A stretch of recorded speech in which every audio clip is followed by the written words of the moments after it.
আসুন আসুন ইঞ্জিনিয়ার সাহেব, আসুন আসুন আসুন।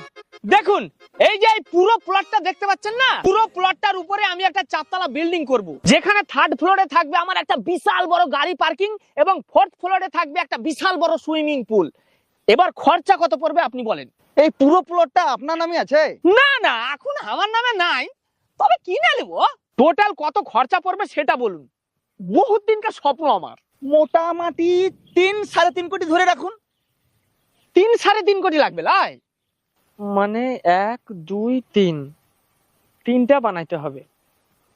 শুনুন ইঞ্জিনিয়ার সাহেব, ওই টাকাটা আমার রাত 11টা 11:30 নাগাদ চলে আসবে। টাকাটা অনলাইনে আসবে না ক্যাশ আসবে? না না, ক্যাশ আসবে না, ডাইরেক্ট অ্যাকাউন্টে আসবে। ও, কেউ পাঠাবে নাকি? না না, কেউ পাঠাবে না। আজকে ড্রিম 11-এ 3টে টিম বানাবো, ফার্স্ট হলে ওই ড্রিম 11 বালাই আমার অ্যাকাউন্টে ভরে দিবে। বোকাচোদা, ফালতু ফালতু আমার টাইমটা নষ্ট করা।